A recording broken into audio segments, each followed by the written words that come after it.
Good morning. So I want to read this book to you. It's Home in the Woods by Eliza Wheeler, and it's a true story. So the person who wrote this book, Eliza Wheeler, her grandmother is the person that's telling the story. So it's a true story that's about Eliza's grandmother, who's named Marvel in the book. So it's called Home in the Woods, and it has this beautiful dust jacket which shows you the summer months when they first come to their home in the woods. And then when you take off the dust jacket, it shows you a wintertime picture on front and back. So summertime and winter. And so the story begins like this. So before we begin, let's look at the map. So the map in the front cover shows you the shack. This is where they're going to live. So it's called the shack, even though in the book, at the cover of the book says it's the home in the woods. They're calling it on the map the shack. And it has an outhouse, which means that it has a bathroom on the outside of the house. It's not on the inside. And it has a clothesline, which means that you're drying clothes outside. It has a garden, and there's a wood pile, which means that you're heating that shack with wood.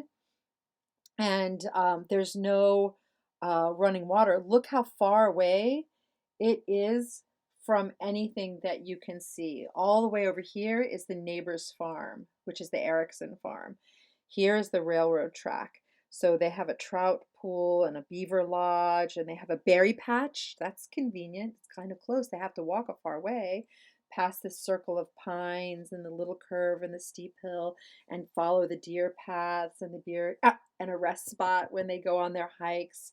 So they have a lot in these woods, but look how far away that shack is from anything else. So far away.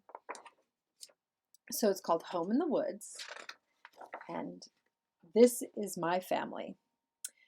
Ray, 14, Rich, 10, Marv, 8,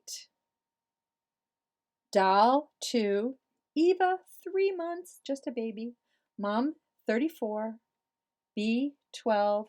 This is me, Marvel, at 6. So she's the one that's telling the story. She's Eliza's grandmother. And there's Lowell at 4. So you can see that this mother has a lot of children that she has. She's got everything that she needs to with her right now. And that's a lantern that they have. So that's a pretty good thing to have. It starts off, Dad lives with the angels now, and we need to find a new home. So this is the town so far away, and they're walking this long road with everything that they own. And they're not walking with, they're walking with a wheelbarrow. They're not driving it with a moving truck. Some of them have shoes on and some of them don't. And they're carrying things because not everything fits in the wheelbarrow because, hello, that baby's in there. And wow, the oldest brother has a lot of stuff in his hands. He's got a chair and a whole stack of things, pillows and blankets. And Marva is looking up. Maybe she's thinking about this locket that has a picture of the dad in the old house. That house that they used to live in looks quite different than the one they're about to move into. Summer. Deep in these woods, we find a shack, all wrapped in tar paper, which is a black kind of rough paper. I'll show it to you next time you just come to school. We have some here. It's hot outside, but the shack looks cold and empty, like I feel inside. I think that she must feel sad, Marvel. You never know what treasures we'll find, said Mom. You just never know. You have to look for treasures. They're just not around. When they first walk in, though, they don't find treasures immediately. It says, in the shack, we don't see any treasures. There's a wooden table, empty crates, rusty oven, dusty shelf, pot-belly stove, box springs. These are the things that are inside a mattress. There's leaves blowing in the open door. There's leaves blowing in to the window because there's no glass in the window. And there's spider webs everywhere. But Lowell and Eva find a door in the floor. Below is a root cellar filled with old glass jars, a tin pail, a pile of rags, and a pitcher pump that goes up and down, and out comes a stream of cool, clear water. So I think those are treasures, but maybe You don't see them right away, but for sure, it's a treasure to have some water inside your house that can give you cool, clear water. But you can see there's no sink in the upstairs. That's one room, and there's no sink up there. So when they want water, they have to climb down this ladder, fill the pail with water, bring it back up to cook on the stove. This place will do fine, said my big brother Ray, but it doesn't seem like much of a home to me. So Marvel's a little bit worried. See, a home isn't really a home until you make it one, so let's just see if they do that. Outside the ground is a blanket of rotting leaves. Doll and Bee dig underneath to find soft, dark, rich soil. These seeds from our old garden can go here, says Bee. Every single thing that they do, everything that they clean, everything that they roll out will make that house a home. When the crystal rains fall, our seeds slowly take root. Some treasures take a little time, says Mom. That's so true. The songs of happy frogs echo through the trees. So there they are in their window, and they're listening to the rain falling, and they hear the songs of the frogs, and that's just that much closer to being a home. The woods are a tangle of birch, poplar, pine, and sugar maple. Marv finds the secret paths of white-tailed deer woven all around. So that's the deer path that they're running on. The path leads us to a twisting trout creek, an empty beaver lodge, a blooming berry patch with sweet jewels of blue and red. We fill our pail, Marv's hat, Ray's bag, Lowell fills his empty belly. Oh, that Lowell, he's just eating and eating. Our laughter echoes through the trees. Look at all that bright color. Those are jewels. Autumn. Cool winds come and spice up the air and fill it with rust and ruby leaves. Mom walks to town to do chores for pay, so we take care of the chores at the shack. Rich writes them on slips of paper that we draw from a hat. So let me just tell you the chores they have to do. Split wood, pull weeds, pick veggies, wash up. Oh, they're bringing the water from downstairs and they're using the washboard inside a pail. And he also has to take care of the baby. That must be a chore they have to do too. Hang clothes, sweep some.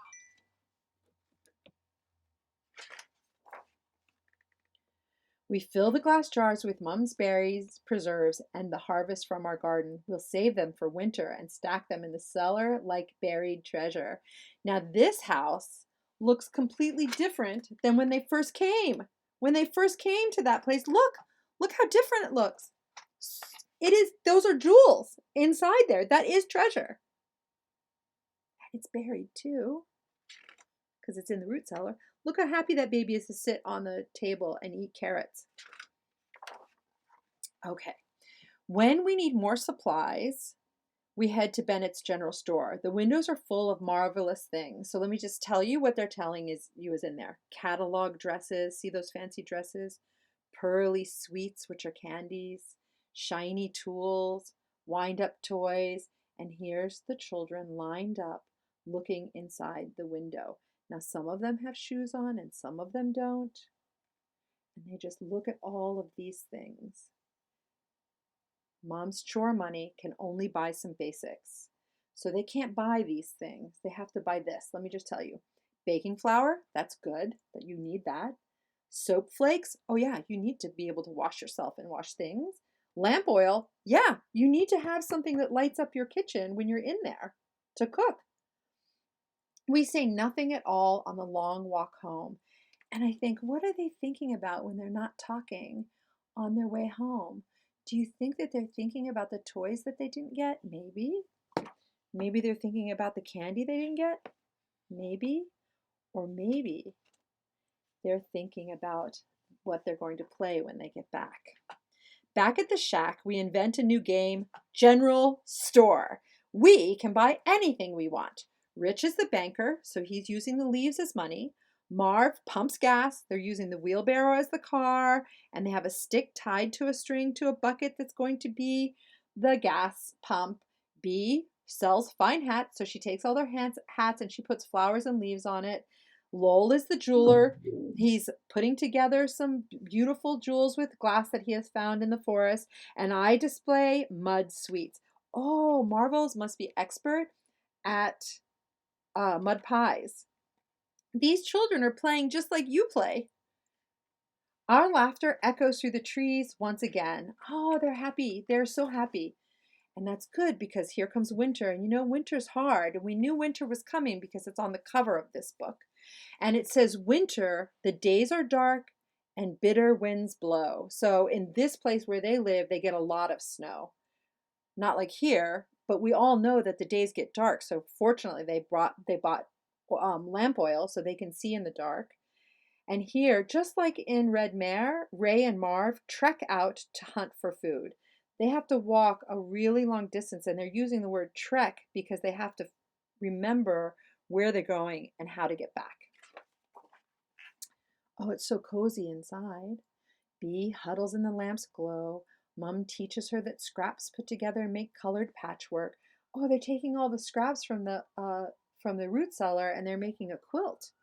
I huddle by the warm stove. Rich teaches me that letters put together make words, and words put together make stories. That's exactly how you learn how to read. So he's teaching her how to read, and the book they're learning with is called The Wind in the Willows, which is a real book. Most days, Ray and Marv return from their hunt with nothing at all, but tonight they are proud and tall. We plunder our stores, and Mum works the oven like magic. Tonight, they have brought back a turkey. A feast for kings and queens of the forest, Rich says. Now they've made crowns out of paper, so you can see them. They're taped a little bit on the edges with paper tape, not even tape like what we use. And they have soft loaf bread. They have baked green beans, wild turkey stew, and blueberry pie. And the candles give them the warmth of the light. Mm-mm-mm. Snow falls in a blanket of diamonds all around the shack. The jack pines sway above as we fall asleep close together, but Mom stays awake into the night. Now look at how those children are sleeping. They're sleeping head to foot, head to foot, head, Mama with the baby. They're all in one bed and they have to zigzag back and forth to everyone fit. And she's out looking in the night at the whispering and whispering to the stars. So she's whispering stories. She's probably saying, talking to the stars about where they're living and how they're doing. And when you look at this illustration, let me see if I can get it for you, it is gorgeous. The artist did a beautiful job and made the snow look like glitter with little points of light. And look at the stars through the jack pines. Spring. After many months, warm, fresh air comes pouring into the shack. The cottonwoods are all in bloom. Me and Bee carry Mom's loaf bread and blueberry jam to the neighbor's farm. So there's the Erickson farm, and that's a pretty fancy farm, right? It has a barn, and that house, their outbuilding, where they probably keep their ham and stuff like that, is the same size as the shack that they're living in. And there's that fancy house. They fill our pail with milk and our hat with golden eggs. So they traded the blueberry jam and the bread for some milk and some eggs. That's a good trade. We go slow and careful on the path home. Bee calls out the flowers' names, so we should all know the flowers' names. When we say hello to them, wood violet, dwarf iris, pink lady slipper, pitcher plant. We can see some of these in our yards and sometimes in the forest, like the pitcher plant. The songs of happy birds echo through the trees. Oh, we can certainly see that. And look how the gentle breeze fills them with joy. Like you can see that they are actually feeling a lot of joy right now. Here in these woods, I find my brothers, my sisters, our mom, and me marvel. The shack, all wrapped in tar paper, looks different now. Warm and bright and filled up with love, like I feel inside. So different when they first came. So remember, she was feeling empty. It's here. She feels empty when they come up to the house and they see that house. Now let's look. That's in the beginning. So different. as they carry their eggs and their flowers and their milk home, collecting sticks, working in the garden, hanging up clothes. Mom says, hello, come back. And here's a picture of the children and the mother in real life. So not all of them, just some of them in this picture.